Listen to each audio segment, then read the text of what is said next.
मैं आप सभी को इन्फॉर्म करना चाहती हूँ, इस सब्जेक्ट की ट्यूशन क्लासेस स्टार्ट हो चुकी हैं। जो भी बच्चा ट्यूशन क्लासेस लेना चाहता है तो वो दिए गए नंबर्स पर हमें कांटेक्ट कर सकता है। Hello students, welcome to Nivan math academy. I hope आप सभी बहुत अच्छे होंगे, आपकी स्टडी अच्छी चल रही होगी। अगर अब तक आपने निवान मैथ एकेडमी चैनल को लाइक शेयर सब्सक्राइब नहीं किया है तो मेरी आप सभी से यही रिक्वेस्ट है, प्लीज चैनल को लाइक करें, शेयर करें, सब्सक्राइब करें। मैथमेटिक्स के इस सफर में मैं आप सभी का हार्दिक स्वागत करती हूँ। इसी तरीके से निवान मैथ एकेडमी के साथ पढ़ते रहिए और अपने सपनों की ओर बढ़ते रहिए और अपने अपने साथ हमारे निवान मैथ एकेडमी चैनल को भी बढ़ाते रहिए। अगर आज हम बात करें कि आज का जो हमारे पास टॉपिक है वो क्या होने वाला है, तो ऑलरेडी आपको पता है कि हमने नॉन एग्जैक्ट डिफरेंशियल इक्वेशन जो है वो स्टार्ट हो चुका है। मतलब इंटीग्रेटिंग फैक्टर एग्जैक्ट वाला पोर्शन तो हमने कर लिया था, पर अब यहाँ पे इंटीग्रेटिंग फैक्टर की एंट्री हो चुकी है और उससे रिलेटेड जो है मैंने आपको जो है इंस्पेक्शन मेथड का जो हम पोर्शन कर रहे थे उसमें एक क्वेश्चन करा भी दिया, एग्जाम्पल नंबर फर्स्ट। तो आज जो हम डील करेंगे एग्जाम्पल नंबर सेकंड और थर्ड को डील करेंगे, ठीक है। एंड अगर मैं बात करूं तो वहां पे हमने एग्जाम्पल नंबर फर्स्ट में जो था वो ये था कि भाई इसको ये जो फैक्टर है इसको इंटीग्रेटिंग फैक्टर दिखाना है, ठीक है। बट आज हम क्या करेंगे, पूरा का पूरा प्रोसीजर करेंगे। मतलब जो डिफरेंशियल इक्वेशन हमें दिखाई देगी उसका हम सॉल्यूशन निकालेंगे। तो सॉल्यूशन निकालने से पहले मैं आप सभी को वो सभी के सभी स्टेप्स जो है एक बार रिमाइंड करा देना चाहती हूँ। सबसे पहला स्टेप यही होगा कि आपको ये चेक करना होगा क्या मेरे पास गिवन डिफरेंशियल इक्वेशन इस फॉर्म में है। फिर वहां से m और n की वैल्यू निकालनी पड़ेगी। फिर आपको एग्जैक्टनेस चेक करना पड़ेगा। अगर मेरे पास यहाँ पे एग्जैक्ट हो गया तो डायरेक्ट सॉल्यूशन आप निकाल लोगे, ठीक है, जैसे हमने पीछे किया है। अगर एग्जैक्ट नहीं होता है, नॉन एग्जैक्ट डिफरेंशियल इक्वेशन बन जाती है, तो वहां पे आप एक फैक्टर लाओगे, मतलब इंटीग्रेटिंग फैक्टर को फाइंड करोगे। इंटीग्रेटिंग फैक्टर क्या कहता है कि मैं क्या है इस नॉन एग्जैक्ट डिफरेंशियल इक्वेशन से इसे मल्टीप्लाई करके इसको क्या बना देता हूँ, एग्जैक्ट बना देता हूँ, ठीक है। यही होता है इंटीग्रेटिंग फैक्टर। तो यहाँ पे देखो, जैसे ही मैं इंटीग्रेटिंग फैक्टर फाइंड कर लूंगी, जब नॉन एग्जैक्ट आएगा तभी फाइंड करना है। तो इंटीग्रेटिंग फैक्टर फाइंड किया, फिर इंटीग्रेटिंग फैक्टर की मल्टीप्लाई आप इससे करोगे। जब यहाँ पे करोगे तो m integrating factor n integrating factor, तो इसको हम एक नया नाम दे देते हैं m1 और n1। फिर हम फिर से चेक करके देखते हैं कि जो हमने यहाँ पे इंटीग्रेटिंग फैक्टर फाइंड किया है क्या ये इसको एग्जैक्ट बना रहा है, क्योंकि इंटीग्रेटिंग फैक्टर होगा तो एग्जैक्ट बनाएगा, ठीक है। तो यहाँ पे जो हमने चेक किया तो ये हमारे पास एग्जैक्ट बन जाता है, ठीक है। एग्जैक्ट बनते ही हम इसका क्या निकालेंगे, सॉल्यूशन। अब सॉल्यूशन देखो इसका नहीं निकालना, अब इसी के ये इस वाले से निकालना सॉल्यूशन, ठीक है, क्योंकि हमने इस नॉन एग्जैक्ट को चेंज कर दिया एग्जैक्ट में। फिर जब हम सॉल्यूशन निकालते हैं तो सिंपल सा फंडा वही है, एन एम की और एन की जगह आएगा m1 और n1। फॉर्मूला वही है जो आपकी बुक में है। क्लियर हो गया, आगे बात समझ, क्लियर फंडा, ठीक है। तो बस आपको एक थोड़ा सा ध्यान यहाँ पे रखना है कि नॉन एग्जैक्ट के जब आ जाए तो आपको इंटीग्रेटिंग फैक्टर निकालना है। तो मतलब जो मेरे पास ये नॉन एग्जैक्ट डिफरेंशियल इक्वेशन है ये चेंज हो जाएगी एग्जैक्ट डिफरेंशियल इक्वेशन में और हमें सॉल्यूशन एग्जैक्ट वाले से निकालना होता है, ठीक है। क्लियर हो गया फंडा। अब इसके बाद जो है मैंने आपको फर्स्ट एग्जाम्पल करा दिया था जिसमें मेरे को क्या दिखाना था, एक फैक्टर दिया हुआ था उसको इंटीग्रेटिंग फैक्टर, तो वो मैंने आपको करा दिया था। आज का जो टारगेट रहेगा मैंने अभी जैसे कि आपको बताया है कि हमारे पास एग्जाम्पल नंबर 2 रहेगा। अब देखो यहाँ पर क्या है, इसका मैं शॉर्टकट तरीका भी बताऊंगी और इसका जो हमारा पूरा का पूरा पैटर्न है उस तरीके से भी मैं आपको कराऊंगी। क्योंकि देखो क्या होता है, जब हम एग्जाम में बैठते हैं तो अगर क्वेश्चन हमारे पास यूनिट में आता है, ठीक है, और ज्यादा नंबर में आता है तो आपको पूरे एक पैटर्न की तरीके से करना होता है जैसे मैंने यहाँ पर आपको कराया हुआ है, ठीक है। क्लियर, उसी पैटर्न से आपको यहाँ पर ये क्वेश्चंस क्या है करने पड़ेंगे। बट अगर यही क्वेश्चन आपके क्या है कंपलसरी में आ जाए तो आपको पूरा पैटर्न प्रोसीजर मतलब पूरा का पूरा प्रोसीजर करने की जरूरत नहीं है, उसको भी हम शॉर्ट में एज ए मतलब कंपलसरी वाला जो पोर्शन होता है ना उसमें 2 नंबर या 1 नंबर के हिसाब से इसको कर सकते हैं। ठीक है, तो दोनों तरीके बताऊंगी। क्लियर हो गया? तो यहाँ पे अच्छे से पहले हम अपने बुक का जो मेथड है उस हिसाब से कर लेते हैं, फिर अपना आगे कंटिन्यू करेंगे। ठीक है, शॉर्टकट जो तरीका है उससे सीखेंगे। तो सबसे पहला जो हम इसका सॉल्यूशन जब स्टार्ट करेंगे तो सॉल्यूशन में हमारे पास क्या होता है, सॉल्यूशन में स्टेप नंबर फर्स्ट क्या होता है, हमें ये देखना होता है कि जो यहाँ पे डिफरेंशियल इक्वेशन है क्या वो मेरे पास यहाँ पर m dx plus k n dy equal to 0, जहाँ m और n क्या है एक्स वाई के फंक्शन की फॉर्म में है या नहीं है। तो यहाँ पे अगर आप देखोगे तो आप पहले लिखो here the given differential equation is, here the given differential equation is x square plus k y square dx minus k 2xy dy equal to 0। अब यहाँ पे आप चेक करो, देखो m dx plus n dy। ठीक है, आगे बात समझ, इसको आप क्या लिख सकते हो, जैसे यहाँ पे माइनस है तो इसको प्लस में कैसे चेंज कर सकते हो आप, यहाँ पर ये तो as it is plus bracket में माइनस के 2xy dy इक्वल टू 0। अब ये मेरे पास प्रॉपरली जो है m dx plus k n dy equal to 0 की फॉर्म में बन गई। तो आप लिख दोगे it is the form of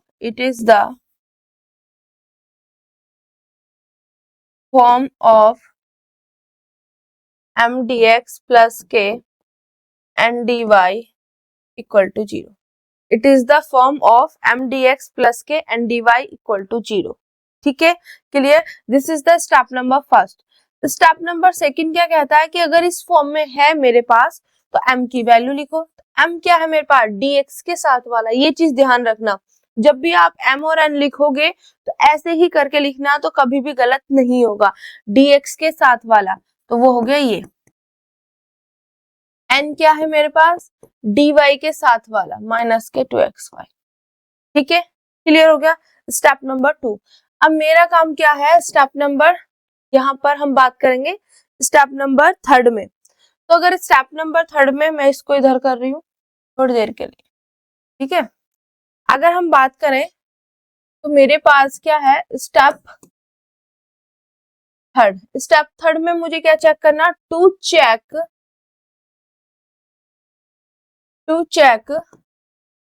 exactness मुझे चेक करनी है एग्जैक्टनेस। उसके लिए मुझे निकालना पड़ेगा del m upon del y और del n upon del x, क्योंकि सबसे पहला काम तो यही होगा कि जो भी आपके पास डिफरेंशियल इक्वेशन मतलब इस फॉर्म में आती है तो आपको ये चेक करना होगा कि क्या वो एग्जैक्ट है कि नहीं है, उसके बाद ही हम इंटीग्रेटिंग फैक्टर पर एंट्री करते हैं। ठीक है, क्लियर हो गया? अब देखो del m upon del y, m का y के रेस्पेक्ट में कर रही हूँ तो x क्या होगा एज ए कांस्टेंट का क्या होगा 0, तो 0 प्लस अब y स्क्वायर का क्या होगा y के रेस्पेक्ट में 2y, तो यहाँ पे आ जाएगा 0 प्लस के 2y। तो यहाँ से इसकी वैल्यू आ गई मेरे पास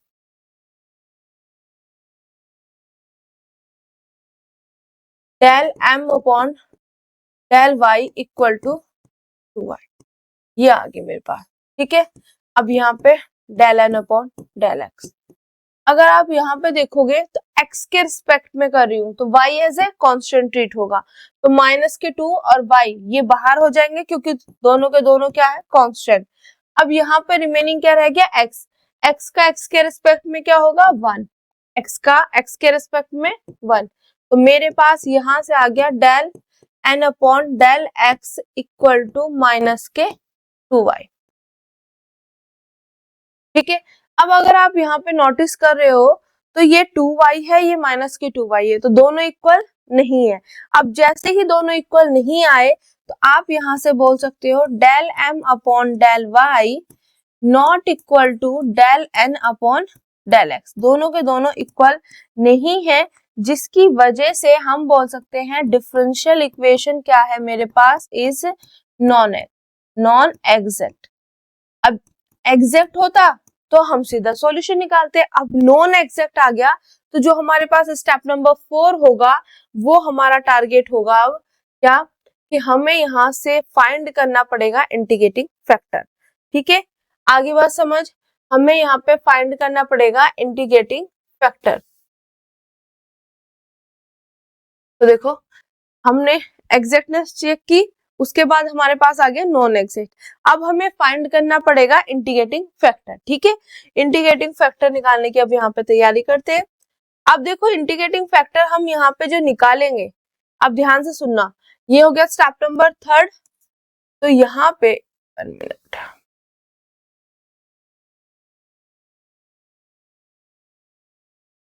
स्टेप नंबर 4। अब देखो यहाँ पे जब हम इंटीग्रेटिंग फैक्टर निकाल रहे हैं तो उसके मैंने बोला कोई जनरल मेथड नहीं है, पर उसके कुछ रूल्स बोल दो, टाइप बोल दो या मेथड बोल दो। तो उसमें सबसे पहला मेथड था हमारे पास इंस्पेक्शन मेथड। तो यहाँ पे हम जो इंटीग्रेटिंग फैक्टर फाइंड करेंगे वो with the help of inspection method की हेल्प से फाइंड करेंगे। ठीक है, जो अगले रूल है अभी उन्हें हमें मतलब उनके बारे में हमें पता ही नहीं है। क्लियर हो गया। जब ओवरऑल में पूरा का पूरा चैप्टर आपको करा दूंगी, नॉन एग्जैक्ट वाला पोर्शन आएगा तो एग्जाम में आपके ऊपर डिपेंड करता है आप कौन सा रूल लगा के निकाल लेते हो। ठीक है, वहां पे आप कोई सा भी रूल अप्लाई करोगे आपका क्वेश्चन गलत नहीं होगा। क्लियर हो गया, आगे बात समझ। ठीक है, बस रूल उसमें मतलब फिट होना चाहिए, उसके हिसाब से आपको लगाना है। क्लियर। अब यहाँ पे हमें फाइंड करना है टू फाइंड इंटीग्रेटिंग फैक्टर। ठीक है, तो वही चीज बोल रही हूँ, यहाँ तक तो सेम रहेगा पर इंटीग्रेटिंग फैक्टर फाइंड करने के अलग अलग तरीके हैं। ठीक है, तो आप उनमें से कोई सा भी मेथड यूज कर सकते हो जो यहाँ पर फिट हो, बट अभी हम इंस्पेक्शन मेथड की बात कर रहे हैं तो हम उसी हिसाब से निकालेंगे। बट मैं आपसे यही बात बोल रही हूँ, जो अगले में रूल्स पढ़ा दूंगी तो आप किसी से भी निकाल लेना, ऐसा जरूरी नहीं है कि बुक में ये वाला रूल दिया हुआ है और आप दूसरा लगा के मतलब क्वेश्चन को कराए हो तो आपका गलत हो जाएगा, नहीं होगा। बस आंसर आपका राइट आना चाहिए। ठीक है, आप रूल कोई सा भी अप्लाई कर लो। ओके, क्लियर हो गया।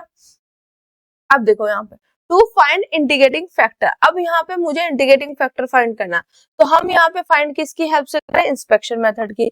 तो बाय इंस्पेक्शन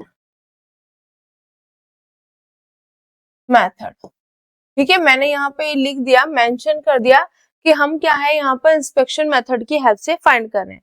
अब देखो आपको इंस्पेक्शन मेथड में तो खुद एनालाइज करना पड़ता है जो हमारे पास डिफरेंशियल इक्वेशन गिवन होती है इस वाले में। ठीक है, तो मैं इसी से आपको बता रही हूँ किस तरीके से आपने एनालाइज करना है। पहले मैं यहाँ पे लिख रही हूँ डिफरेंशियल इक्वेशन, यही है मेरे पास differential equation, -k2xy dy equal to 0। I think यही है हमारे पास, X square plus Y square dx minus के 2xy dy, ठीक है, इक्वल टू 0। तो ये मेरे पास है। अब यहाँ पे आपको क्या नोटिस करना है, देखो मैं क्या करूंगी यहाँ पे एक्स स्क्वायर dx, देखो और ये चीज भी आपको पता है कि जो इंटीग्रेटिंग फैक्टर होते हैं वो इनफाइनाइट होते हैं, जैसे कि पिछली वाली वीडियोस में मैंने आपको दिखाया है कि एक ही डिफरेंशियल इक्वेशन को सॉल्व करने के लिए मतलब उसको एग्जैक्ट बनाने के लिए उसका सॉल्यूशन जब हमने निकाला, सॉल्यूशन सब में सेम आया बट हमारे पास इंटीग्रेटिंग फैक्टर अलग अलग थे। ठीक है, फिर उसकी मैंने एक थ्योरम है, वो थ्योरम भी आपको प्रूफ करके दिखाए। तो वही चीज है। ठीक है, जरूरी नहीं है कि इंटीग्रेटिंग फैक्टर जो बुक में दिया हुआ वही आपका हो, इंटीग्रेटिंग फैक्टर डिफरेंट हो सकता है पर बाद में लास्ट में जो सॉल्यूशन आएगा वो सेम होगा।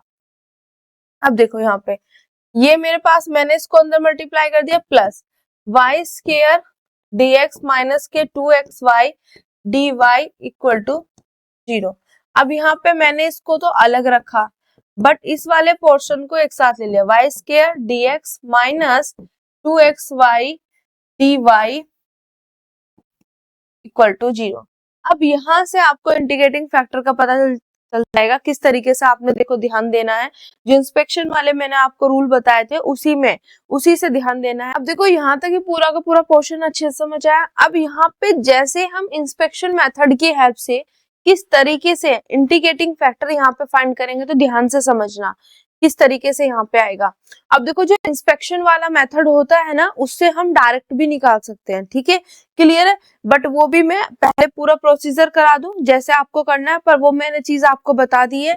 अगर पूरा का पूरा अच्छे से मतलब दो 3 या 4 नंबर में आएगा तो पूरा का पूरा पैटर्न ऐसे ही जैसे मैंने बताया है। बट अगर कंपलसरी में 1 या 2 नंबर में आ गया तो आप उस शॉर्टकट तरीके से उसको कर सकते हो। क्लियर हो गया। अब देखो यहाँ पे, अब मेरे पास क्या है, यहाँ पर x square d x as it is रखना है। यहाँ से नेगेटिव साइन क्या है, आपने कॉमन लेना है। क्यों लेना है अभी बता दूंगी यहाँ पे, ठीक है। तो नेगेटिव लूंगी तो ये वाला प्लस बन जाएगा और ये वाला माइनस, तो प्लस वाला पहले माइनस वाला बाद में, ठीक है, इक्वल टू 0। इतना क्लियर हो गया, फंडा समझ आ गया। X square d x. अब यहाँ पे इसको आपको किस तरीके से सेट करना है, देखो वाई स्क्वायर है ना, तो वाई वाला एक साइड रखो, 2y, मतलब यहाँ पे x हो गया, यहाँ पे 2y dy minus k y square dx equal to 0। अब यहाँ पे आपको थोड़ा सा सोचना है, थोड़ा सा आइडिया लगाना है। कैसे, देखो यहाँ पे अगर आप नोटिस कर रहे होंगे x y स्क्वायर है, x क्या x है और y स्क्वायर है, तो x एज इट इज है, y स्क्वायर का क्या हो गया 2y dy, नेगेटिव साइन है, फिर y स्क्वायर एज इट, ये y square as it is रखा, x का क्या हो गया dx। बट अगर यहाँ पे देखो प्लस वाला पोर्शन होता, देखो इस तरीके से माइंड लगाया जाता है। यहाँ पे क्या है मेरे पास x 2y dy और यहाँ पे है माइनस y स्क्वायर df। अगर यहाँ पे मेरे पास प्लस होता तो देखो यहाँ पे सिंपल सा फंडा ये आ जाता, एक्स वाई स्क्वायर। कैसे, देखो x as it is y square का 2y dy plus y square as it is x का dx, ठीक है। बट यहाँ पे प्लस साइन नहीं है, यहाँ पर साइन कौन सा है भाई, यहाँ पर साइन है नेगेटिव। अब नेगेटिव वाला साइन जो आता है वो हमारे पास u अपॉन v वाले उसमें आता है, जब हम डेरिवेटिव करते हैं, ठीक है, अपॉन वाले में, तो उसमें क्या होता है, नीचे वाले का स्क्वायर होता है। आगे बात समझ, ये नीचे वाला एज इट इज इस ऊपर वाले का डेरिवेटिव माइनस ऊपर वाला एज इट इज नीचे वाले का डेरिवेटिव। इस तरीके से हमारे पास क्या होता है, ये प्रोसीजर होता है। तो अगर आप यहाँ पे नोटिस कर रहे होंगे तो मेरे पास क्या है, देखो ये एज मतलब सिंपल ऐसे ही रखा हुआ है, इसका किया है, ठीक है, इसका डेरिवेटिव भी तो हुआ, तो ये ऊपर वाले का डेरिवेटिव हुआ, तो इसका मतलब क्या है, ये वाला जो पोर्शन है y जो पोर्शन है वो ऊपर रहेगा। अब यहाँ पे y वाला मतलब y स्क्वायर का डेरिवेटिव है, y स्क्वायर का डेरिवेटिव क्या होगा 2y dy, ठीक है। अब देखो यहाँ पे उसके बाद ये y स्क्वायर ऊपर वाला एज इट इज रखा, नीचे वाले का डेरिवेटिव क्या, अब नीचे वाला क्या x है, तो यहाँ पे अपॉन में जाएगा x। इस तरीके से आप क्या है, आपको नोटिस करना है जो हमारे पास डेरिवेटिव के फॉर्मूलाज होते हैं वहां से, ठीक है। अगर प्लस वाला होता तो उस हिसाब से कर लेते, बट यहाँ पे नेगेटिव है तो नेगेटिव के हिसाब से हमने किया। यहाँ पे हमें पता है किस तरीके से होता है कि हमारे पास u अपॉन v होता है, v स्क्वायर, ये नीचे वाला एज इट इज ऊपर वाले का डेरिवेटिव माइनस ऊपर वाला एज इट इज नीचे वाले का डेरिवेटिव। तो देखो यहाँ पे क्या है, x एज इट इज रखा है, ऊपर वाले का डेरिवेटिव हो रहा, तो ऊपर कौन y वाला पोर्शन आएगा, मतलब y स्क्वायर का डेरिवेटिव भी होगा 2y dy, ठीक है। फिर नेगेटिव साइन, अब देखो ऊपर वाला यहाँ पे एज इट इज है, अब नीचे वाला जो है ये इसका क्या होगा dx, तो इसका मतलब मुझे नीचे x चाहिए। अब देखो यहाँ पे ये ऊपर वाला पोर्शन तो पूरा का पूरा दिया हुआ है, बट ये जो वाला पोर्शन है x जो है वो हमारे पास नीचे नहीं दिया हुआ, जो नीचे आएगा वो पोर्शन नहीं दे रखा। यहाँ पे सिर्फ इतना पोर्शन ही दिया हुआ है, अपॉन वाला पोर्शन दिया हुआ नहीं है। आगे बात समझ, तो यहाँ से आपको आइडिया लगाना है कि भाई मेरे पास ये वाला दिया हुआ है, मेरे पास ये वाला पोर्शन नहीं है, तो मैं क्या करूंगी कि जो भी मेरे पास डिफरेंशियल इक्वेशन है उसे मैं मल्टीप्लाई कर दूंगी 1 अपॉन एक्स स्क्वायर से। ये 1 अपॉन देखो पूरा का पूरा ये है फैक्टर, और यहाँ पे 1/x² से इसकी करूँ तो ऊपर वाले की इससे ये आ जाएगा और नीचे x²। ठीक है, तो यहाँ से हमारे पास जो फैक्टर निकला है, ठीक है, फैक्टर जो निकला है वो क्या निकला है, 1/x²। आगे बात समझ क्लियर हो गया। किस तरीके से आपने निकालना है, मेन चीज है वो वाला पोर्शन आपको समझना है कि इंस्पेक्शन मेथड से आपको कैसे आइडिया लगाना है कि मेरे पास ये वाला इसका इंटीग्रेटिंग फैक्टर होगा। ठीक है, अभी सिर्फ हमने फैक्टर निकाला है, तो यहाँ पे मैंने आपको ये पूरा पोर्शन करके दिखाया यहाँ पे। ठीक है, तो आपने यहाँ पे आइडिया लगा लिया। देखो ये मेरे पास जो होगा अलग से होगा, ये आपको उसमें नहीं लिखना है, इतना पोर्शन ये मेरे को मतलब समझाने के लिए था। ठीक है, तो ये वाला पोर्शन अलग होगा। क्लियर हो गया। अब इसी को मैं आगे शॉर्टकट कराऊंगी, इतना पोर्शन जो है ये वाला पोर्शन। ठीक है, तो यहां से हमें आइडिया क्या हो गया कि 1/x² जो होगा इसका क्या होगा, इंटीग्रेटिंग फैक्टर। और अभी हमने जो देखा है, हमने जो यहाँ पे सोचा कि 1/x² इसका एक फैक्टर निकल गया, हमने सोचा ये इंटीग्रेटिंग फैक्टर है, तो वो है कि नहीं है वो अभी चेक करेंगे जब पता चल जाएगा। ठीक है, तो यहाँ पर हमने क्या है, ये चीज समझ आ गई ना, किस तरीके से हमने सोचा और किस तरीके से हमने हैंडल किया है। तो मेन चीज है अब यहाँ पे जो हमारे पास पोर्शन आएगा, ठीक है, अभी तो यहाँ पे हम लिखेंगे here 1/x² is an integrating factor. मेरे पास क्या होगा, ये इंटीग्रेटिंग फैक्टर होगा 1/x²। ठीक है, अब जब 1/x² इंटीग्रेटिंग फैक्टर होगा तो इसलिए क्या करता है, हमारे पास जो डिफरेंशियल इक्वेशन नॉन एग्जैक्ट है उसमें मल्टीप्लाई करेंगे। अब मेरे पास डिफरेंशियल इक्वेशन क्या है, x² प्लस के y², यहाँ पर dx है, यहाँ पे माइनस के 2xy dy इक्वल टू 0, यही है। अब इस पूरे को मैं क्या कर दूंगी, इस वाली 1/x² से मल्टीप्लाई कर दिया।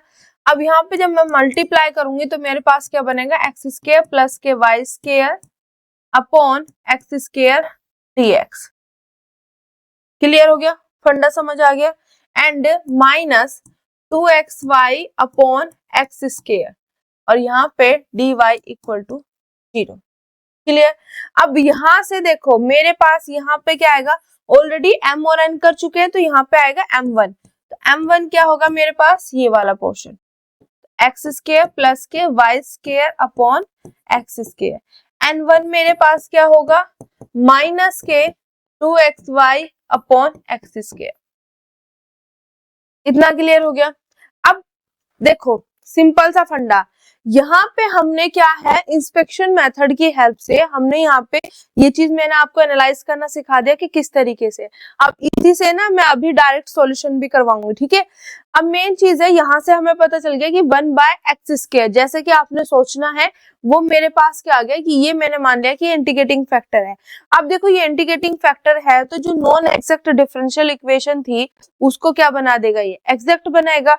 तो यहाँ पे मेरे पास क्या है, del m1 upon del y equal to del n1 upon del x equal आना चाहिए, तभी हम कंफर्म कर लेंगे कि जो मैंने यहाँ पे इंटीग्रेटिंग फैक्टर निकाला है ना वो रियलिटी में है। ठीक है, अगर बाई चांस ये इक्वल नहीं आए ना तो जो हमने यहाँ पे ये इंटीग्रेटिंग फैक्टर निकाला ये हमारा गलत हो जाएगा। क्लियर, आगे बात समझ। तो यहाँ से जो हम सोचते हैं ना बाय इंस्पेक्शन मेथड से, उससे हमारे पास यहाँ पे क्लैरिटी भी हो जाती है कि हाँ भाई ये इंटीग्रेटिंग फैक्टर है, क्योंकि इंटीग्रेटिंग फैक्टर होगा तो भाई एग्जैक्ट बना देगा इसको। तो यहाँ पे इतना पोर्शन आने के बाद आप क्या चेक करोगे, यहाँ पे आप करोगे del m1 del y के रेस्पेक्ट में क्या करोगे इसको बेटा, यहाँ पे करोगे आपका इसका पार्शियल डेरिवेटिव। अब देखो पार्शियल डेरिवेटिव y के रेस्पेक्ट में करने से पहले मैं इसको m1 को क्या है थोड़ा सा अच्छे तरीके से ओपन कर लेती हूँ, x² अपॉन इसके अपॉन में अलग और इसके अपॉन में अलग। ठीक है, सिमिलरली यहाँ पे भी n1 देखो एक x से एक x गया यहाँ पे minus k 2y upon x। आगे बात समझ क्लियर हो गया। अब यहाँ पे आप फाइंड करोगे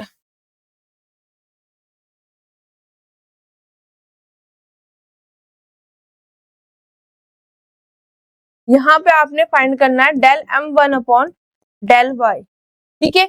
अब del m1 upon del y, इसको देखो यहाँ पे, इससे ये कैंसिल हो जाएगा, तो मेरे पास क्या बचेगा यहाँ पर 1, तो यहाँ पे मैं लिख रही हूँ 1, ठीक है, क्लियर। अब देखो y के रेस्पेक्ट में कर रहे हैं, तो 1 क्या है मेरे पास, कांस्टेंट है, तो कांस्टेंट का क्या होगा मेरे पास यहाँ पर, कांस्टेंट का मेरे पास होगा यहाँ पर 0, ठीक है। अब यहाँ पे देखो y के रेस्पेक्ट में करी तो x एज ए कांस्टेंट, तो 1/x स्क्वायर भी एज ए कांस्टेंट, और y का क्या, y स्क्वायर का क्या हो जाएगा 2y, तो यहां से मेरे पास del m1 upon del y की जो वैल्यू आ गई वो आ गई 2y अपॉन x स्क्वायर। अब ये देखते हैं कि मेरे पास del n1 upon del x की वैल्यू क्या आएगी यहाँ पे निकल के। तो अगर हम यहाँ पे करें तो मेरे पास del n1 upon del x, इसको x के रेस्पेक्ट में करना है, देखो x के रेस्पेक्ट में करना है तो y as a constant treat होगा, तो माइनस के 2 भी कांस्टेंट है, y भी कांस्टेंट है, तो यहाँ से ये मेरे पास बाहर, ठीक है। अब यहाँ पे मुझे जो डेरिवेटिव करना है, पार्शियल डेरिवेटिव लेना है x का, x के रेस्पेक्ट में करना है, ठीक है। तो यहाँ पे सॉरी 1 अपॉन x का x के रेस्पेक्ट में, तो 1 अपॉन x का करना है। अब इसको क्या लिख सकती हूँ मैं, x की पावर माइनस के 1, अब इसका क्या रूल होता है, -1 आगे इसकी पावर में से कम, आगे बात समझ। तो यहां से मेरे पास इसका जो डेरिवेटिव आ गया वो आ गया, क्योंकि इसको लिखूंगे x पावर -2 अपॉन में लेगी मैं, तो माइनस के 1 अपॉन एक्स स्क्वायर, तो यहाँ पे हमारे पास x 1/x का क्या हो जाएगा, माइनस के 1 अपॉन एक्स स्क्वायर। इस तरीके से आपने क्या है इसका डेरिवेटिव यहाँ पे पार्शियल डेरिवेटिव करके लिख दिया। अब इतना होने के बाद इसको थोड़ा सा सॉल्व कर लो बेटा, तो ये मेरे पास क्या आ गया, माइनस माइनस प्लस, तो 2y अपॉन एक्स स्क्वायर। तो अगर आप यहाँ पे आप नोटिस करोगे कि मेरे पास क्या है, यहाँ पे अगर नोटिस करोगे तो मेरे पास 2y upon x square, 2y upon x square दोनों इक्वल है, तो आप यहां से कह सकते हो del m1 upon del y equal to del n1 upon del x, तो ये दोनों मेरे पास क्या आ गए, इक्वल आ गए। अब जैसे ही इक्वल हुए तो मेरे पास जो डिफरेंशियल इक्वेशन है वो क्या बन गई, यहाँ पे differential equation is exact, exact बन गई भाई, ठीक है। डिफरेंशियल इक्वेशन क्या बन गई मेरे पास, एग्जैक्ट। अब देखो जो मैंने यहाँ पे इंटीग्रेटिंग फैक्टर माना था तो वो मेरे पास सच में इंटीग्रेटिंग फैक्टर था, ठीक है। अगर बाय चांस हम कुछ गलत यहाँ पे मतलब कंसीडर कर लेंगे ना, तो यहाँ पे आके वो कंट्राडिक्ट दिखा देगी, क्लियर। तो मतलब जो चीज आप सोचोगे ना, अगर वो गलत सोच भी लिया तो यहाँ पे आके आपको पता चल जाए कि मैंने गलत सोचा, मेरा सॉल्यूशन गलत हो रहा है, ठीक है। क्लियर हो गया फंडा, समझ आ गया। अब जैसे ही ये एग्जैक्ट बनी तो हम यहाँ से क्या निकालेंगे, इसका सॉल्यूशन। तो यहाँ पे मेरे पास इंटीग्रेटिंग फैक्टर मैंने निकाल लिया, उसकी एग्जैक्टनेस भी चेक कर लिया। अब स्टेप नंबर 5, स्टेप नंबर 5 जो होगा मेरे पास वो क्या होगा, step number 5 to find its solution, to find its solution, to find its solution. तो सॉल्यूशन निकालने का तरीका क्या है हमारे पास, वही, पर यहाँ पे चीज ध्यान रखना है, एग्जैक्ट में तो mdx वही लेते हैं, m और n लेते थे, बट यहाँ पे एग्जैक्ट ऊपर वाली नहीं है, उसको एग्जैक्ट जो बनाया गया है, जो लास्ट में हमारे पास आई है, हमारे पास एग्जैक्ट है। तो यहाँ पे एग्जैक्ट कौन सा पोर्शन है भाई, एग्जैक्ट है ये वाली डिफरेंस, यही तो आया इंटीग्रेटिंग फैक्टर से मल्टीप्लाई करके, ये मेरे पास आ गई यहाँ पे, ठीक है।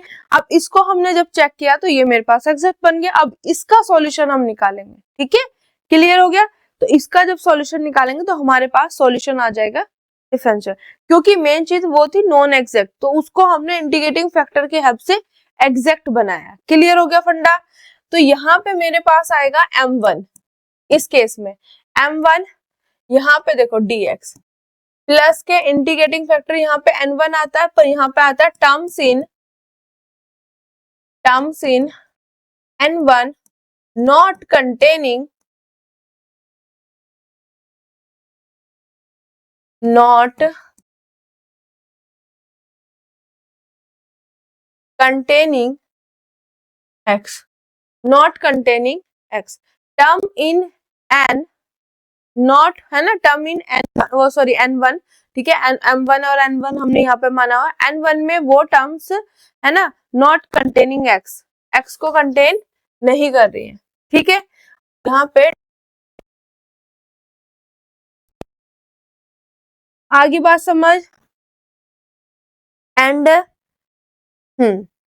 अब यहाँ पे मेरे पास मतलब x के रिस्पेक्ट में हो रहा है तो y एज ए कांस्टेंट की तरह, और सब चीजें सेम है, बस यहाँ पे m1 होगा वहां पे n1 होगा, क्लियर हो गया। एंड देखो यहाँ पर अब इसको फॉर्मूला तो याद करने का तरीका आपको आ गया होगा, integration m dx plus k integration n dy equal to c, ठीक है, बट वहां पे सारे के सारे x यहाँ पे बैठे हैं तो वहां पे x नहीं आएगा, n1 में वो टर्म आएंगी जो x को कंटेन नहीं करती है, यहाँ पे x के रिस्पेक्ट में हो तो y एज ए कांस्टेंट। अब यहाँ पे मैं क्या करूंगी, ये एज इट इज, ठीक है, n1 की वैल्यू क्या है, m1 की वैल्यू क्या है, x स्क्वायर, यहाँ पे देख लो ये वाला क्या है ना मैंने 1 plus y square upon x square, यहाँ पे dx प्लस इंटीग्रेशन। अब मुझे n1 में वो टर्म मुझे देखनी है भाई जिसमें x ना हो, तो n1 मेरे पास क्या है, यही तो है, n1 है मेरे पास minus k 2y upon x। अब जिसमें x ना हो है ना, पर जिसमें x बैठा उसको काटते चले जाओ, जो बचेगा वो आ जाएगा, पर यहाँ पे सिर्फ ये एक ही टर्म है, इसमें भी x है, तो मेरे पास n1 में ऐसी कोई भी टर्म हमें नहीं मिली जो x को कंटेन ना करती हो, ठीक है, x यहाँ पे कंटेन हो रहा है, तो हमें या तो आप भी बोल दो सिर्फ y वाला फंक्शन, y के फंक्शन वाला या कोई कांस्टेंट, ठीक है, वही हम यहाँ पे लेंगे। n1 में वो टर्म जिसमें सिर्फ y हो या मेरे पास क्या हो, कोई कांस्टेंट हो, मतलब कहने का मतलब वही है, पूरा का पूरा अच्छे से मैं आपको समझा चुकी हूँ कि आपको जहां जहां n1 में x दिखाई दे रहा है उसको कट करते चले जाओ, जो बिना x वाला बचेगा वही आपने यहाँ पे लिखना, तो मेरे पास यहाँ पे ऐसा कोई भी नहीं है, तो दिस इक्वल टू c, ठीक है, क्लियर हो गया, आगे बात समझ। अब देखो यहाँ पे 1 का x के रिस्पेक्ट में यहाँ पे अगर मैं करूंगी तो मेरे पास इंटीग्रेशन ये आ जाएगा dx, ठीक है, y है नहीं तो मैं अब यहाँ पे y कांस्टेंट लिखूंगी नहीं, यहाँ पे अगर आप देखोगे y as a constant treat होगा तो y स्क्वायर बाहर, यहाँ पे आएगा 1 बाय x स्क्वायर dx, ठीक है, y एज ए कांस्टेंट, ठीक है, क्लियर हो गया। अब इसकी वैल्यू 0 इक्वल टू c मेरे पास, बस आपको सॉल्यूशन उसी हिसाब से निकालते चले जाना है। अगर आप यहाँ पे अब नोटिस करोगे तो मेरे पास dx का क्या होगा, integration x plus y square बाहर, क्योंकि कांस्टेंट है तो y स्क्वायर बाहर हो जाता है। अब 1 अपॉन x स्क्वायर है तो हमारे पास इसका तरीका क्या होता है, x की पावर माइनस के 2 हो जाएगा ना ऊपर जाके, तो इसमें एक ऐड करते हैं और वही सेम चीज डिनोमिनेटर में, ठीक है, और यहाँ पे इक्वल टू c, तो यहाँ से मेरे पास आ जाएगा x। अब देखो यहाँ पे -1 आएगा तो प्लस माइनस माइनस, ठीक है, यहाँ पे y स्क्वायर अपॉन, अब देखो यहाँ पे मेरे पास क्या है, अगर आप यहाँ पे नोटिस करोगे तो यहाँ पे माइनस के 2 प्लस के 1 है तो माइनस के 1, तो अपॉन में मेरे पास क्या चला जाएगा x, अपॉन में मेरे पास क्या जाएगा यहाँ पे x इक्वल टू c, तो ये मेरे पास क्या आ गया, इसका सॉल्यूशन आ गया। इसको आगे और सिंप्लीफाई आप करना चाहते हो तो और अच्छे से सिंप्लीफाई कर सकते हो, ठीक है, यहाँ तक भी छोड़ के आओगे कोई दिक्कत नहीं, सिंपल सा फंडा है, ये as it is, plus minus minus हो जाएगा, आगे x की पावर -2 प्लस के 1 है तो माइनस के 2 प्लस 1 माइनस के 1, तो x की पावर माइनस के 1 उसे लिख देंगे 1 अपॉन x, ठीक है। अब देखो यहाँ पे अगर मैं एलसीएम लूं मेरे पास क्या आएगा, यहाँ पे पूरे में x आएगा, इधर x square minus k y square equal to c, clear हो गया फंडा। तो यहाँ से मेरे पास x square minus k y square, अब ये इधर चला जाएगा तो ये आ गया cx, तो ये भी मेरे पास इसका सॉल्यूशन हो सकता है, ठीक है। तो आप किसी भी तरीके से लिख सकते हो, आप यहाँ तक भी छोड़ सकते हो और यहाँ तक भी, थोड़ा सा आगे बढ़ा, ठीक है। तो ये आपका पूरा का पूरा पैटर्न मैंने आपको करा दिया जो हमारे पास एग्जाम्पल नंबर 2 था। सबसे पहले आप यही देखोगे कि मेरे पास क्या वो mdx प्लस के ndy इक्वल टू 0 की फॉर्म में है तो m और n लिखो, फिर आप चेक करोगे उसकी एग्जैक्टनेस। जैसे ही आपको पता चला कि वो एग्जैक्ट नहीं है तो आप फाइंड करोगे इंटीग्रेटिंग फैक्टर। अभी सिर्फ हमने जो पढ़ा है सिर्फ इंस्पेक्शन मेथड पढ़ा है, तो उसी के बेस पे हम काम कर रहे हैं। जब मैं पूरे रूल पढ़ा दूंगी तो आपके ऊपर डिपेंड करेगा, जोन सा भी रूल फिट होगा उस हिसाब से आप निकाल लेना। और आप ऐसा नहीं है कि आप एग्जाम में क्वेश्चन आया वो क्वेश्चन जो दे रखा तीसरी एक्सरसाइज से दे रखा आपका निकल गया चौथे वाले उससे, ठीक है, तो आपका गलत हो जाएगा। नहीं, आंसर कोई सा भी रूल लगाओ जो उसमें फिट हो रहा है आंसर आपका राइट आएगा। ठीक है, क्लियर हो गया फंडा, उसमें कोई भी नंबर नहीं कटेंगे। तो इंस्पेक्शन मेथड में किस तरीके से हमें सोचना था, मैंने यहाँ पे इंटीग्रेटिंग फैक्टर माना और उसको सोचा, फिर उससे हमारे पास जो आगे हम सॉल्व करते हैं चेक करते हैं कि ये इंटीग्रेटिंग फैक्टर है तो ये जो गिवन डिफरेंशियल इक्वेशन है ये एग्जैक्ट बनेगी, तो ये एग्जैक्ट बन गई, तो इसका मतलब जो हमने इंटीग्रेटिंग फैक्टर यहाँ पे निकाला है वो बिल्कुल हमारा सही है। अब इंटीग्रेटिंग फैक्टर निकालने के बाद हमारा जो काम रहेगा वो रहेगा क्या नाम है, एग्जैक्ट चेक कर लिया, उसके बाद एग्जैक्ट हो गया तो सॉल्यूशन निकालो। सॉल्यूशन आपको मैंने बता दिया कि जो एग्जैक्ट बनेगी डिफरेंशियल इक्वेशन उसी से सॉल्यूशन निकाला m1 और n1।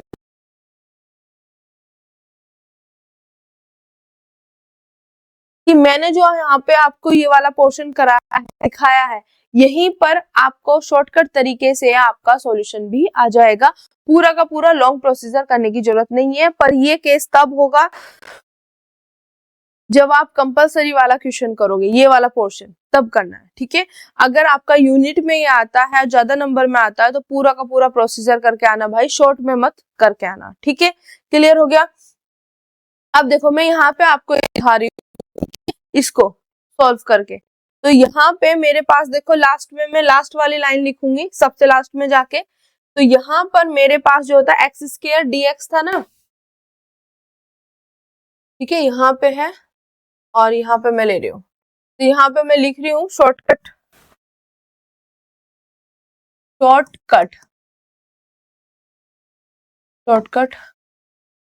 मेथड। ठीक है, शॉर्टकट से कैसे करना है, देखो मेरे पास वहां पे क्या था एक्स स्क्वायर प्लस के वाई स्क्वायर, मैं अभी पहले वो लिख दूं, और यहाँ पे था माइनस के 2xy dy इक्वल टू 0, ये है मेरे पास। तो इसको मैंने पूरा का पूरा ओपन करके कैसे लिखा था एक्स स्क्वायर dx, ठीक है, माइनस यहाँ पे था मेरे पास x 2y dy minus k y square dx equal to 0, यही आया था आपके पास। ठीक है, आप देख भी सकते हो एक्स स्क्वायर dx माइनस के x, हाँ ठीक है, ये वाला पोर्शन आपके पास आ गया था। अब मैंने फिर आपको ये बताया था कि किस तरीके से आप यहाँ पर ये फैक्टर को क्या मानोगे, इंटीग्रेटिंग फैक्टर। अब देखो यहाँ पर सिंपल सा फंडा अगर आप नोटिस कर रहे हो, तो मैंने जब ये पूरा पोर्शन ऊपर वाला करवाया था तो यहाँ पे कि अपॉन में मेरे पास क्या होना चाहिए, एक्स स्क्वायर होना चाहिए। तो मैं क्या करूंगी, देखो मेरे पास सिर्फ इतना दे रखा, मुझे अपॉन में क्या चाहिए एक्स स्क्वायर, तो मैं यहाँ पे क्या करूंगी डिवाइड कर दूंगी, डिवाइडिंग बाय एक्स स्क्वायर से क्या कर दूंगी डिवाइड, तो यहाँ पे जब डिवाइड करूंगी तो x square by x square dx minus bracket में x 2y dy minus k y square dx इसके अपॉन में एक्स। ठीक है, क्लियर हो गया, इससे ये कैंसिल, तो यहाँ पे मेरे पास बच गया dx माइनस। ठीक है, अब ये क्या था मेरे पास डेरिवेटिव, किसका था डेरिवेटिव भाई, y अपॉन x का देखो यहाँ पे y स्क्वायर अपॉन x का, sorry y square upon x का इक्वल टू 0। ठीक है, तो इस पूरे की जगह मैंने लिख दिया। अब देखो अगर ओपन करोगे आप इसका डेरिवेटिव करोगे तो देखो x का क्या हो जाएगा एक्स स्क्वायर, ये ऊपर वाला सॉरी नीचे वाला as it is y square का 2y dy minus y square और x का क्या हो जाएगा dx, तो यही पूरा ओपन करके यार है ना, इसको ओपन करूंगी तो यही आएगा। आगे बात समझ। अब देखो यहाँ भी डेरिवेटिव है, यहाँ पे भी, taking integration on both side, integration लोगे तो dx का क्या हो जाएगा मेरे पास x और इसका क्या हो जाएगा, देखो हमेशा जब भी dx होता है तो ये वाला आता है इंटीग्रेशन, तो ये भी तो dx टाइप में है, तो इसका इंटीग्रेशन क्या आएगा, ये। क्लियर हो गया, आगे बात समझ। तो यहाँ पे मेरे पास हो गया y स्क्वायर अपॉन x और इधर आ जाएगा मेरे पास c। ठीक है, क्लियर हो गया। dx का x हो गया और d तो इसके साथ है, तो हमेशा ये चीज ध्यान रखना, dx का जब भी इंटीग्रेशन लेते हैं तो ये साथ वाला, तो यहाँ पे इंटीग्रेशन d और यहाँ पे साथ में क्या है, y स्क्वायर अपॉन x, तो इसके साथ वाला इसका इंटीग्रेशन आ जाएगा। ठीक है, क्लियर हो गया फंडा। अब यहाँ पे इतना होने के बाद मेरे पास अभी देखो आंसर बिल्कुल सेम आया है। ठीक है, तो यहां से मेरे पास क्या आ गया, देखो 1 इसका x, ठीक है, यहाँ पे एलसीएम क्या है x, तो ये x square minus k y square equal to c, तो यहाँ से मेरे पास क्या आ जाएगा, x square minus k y square equal to cx। तो यहाँ से वही सॉल्यूशन आया जो हमने अभी पीछे निकाला था। ठीक है, तो देखो x square minus y square equal to c, x square minus y square equal to cx, है ना, यहाँ पर भी cx है, x minus k y square upon x और यहाँ पे x minus k y square upon x equal to c। ठीक है, x minus k y square upon x, तो यही मेरे पास यहाँ पर है। ठीक है, तो सिंपल सा फंडा, देखो वहां पे हमने पूरा का पूरा एक पैटर्न जैसे करना है उस हिसाब से किया, बट आप यहाँ पे देखो आपको पता चल गया यहाँ पे कि ये मेरे पास क्या एक्स स्क्वायर, तो ये पूरा का पूरा टोटल डेरिवेटिव बन जाएगा इसका। ठीक है, और यहाँ से इंटीग्रेशन करो और निकाल लो अपना, तो ये आप क्या है कंपलसरी वाले पोर्शन में इसको यूज कर सकते हो। क्लियर हो गया, तो आंसर दोनों का सेम है। तो आई होप ये पूरा का पूरा फंडा जो है आपको क्लियर हुआ होगा। और वैसे तो मुझे आज के ही लेक्चर में दोनों क्वेश्चन अगला एग्जाम्पल भी करवाना था, बट ऑलरेडी टाइम ओवर हो चुका है। ठीक है, तो ये वाला जो एग्जाम्पल नंबर 3 है ये अपनी नेक्स्ट वीडियो में करेंगे, ताकि पूरा का पूरा फंडा समझ आ गया होगा कि किस तरीके से हमें माइंड में लगाना है। और यूनिट में आएगा तो ऐसे पैटर्न में करना है, अगर कंपलसरी में आएगा तो शॉर्टकट तरीका अपना के इस तरीके से आपने कर लेना। ठीक है, क्योंकि वहां तक तो सेम ही था, बस यहाँ पे क्या किया, हमें पता है अपॉन में एक्स स्क्वायर आएगा, तो एक्स से क्या कर दिया, डिवाइड कर दिया और मेरे पास पूरा का पूरा पोर्शन बन गया। तो मिलते हैं अपने नेक्स्ट लेक्चर में। मैं आप सभी को इन्फॉर्म करना चाहती हूँ इस सब्जेक्ट की ट्यूशन क्लासेस स्टार्ट हो चुकी हैं। जो भी बच्चा ट्यूशन क्लासेस लेना चाहता है तो वो दिए गए नंबर्स पर हमें कांटेक्ट कर सकता है।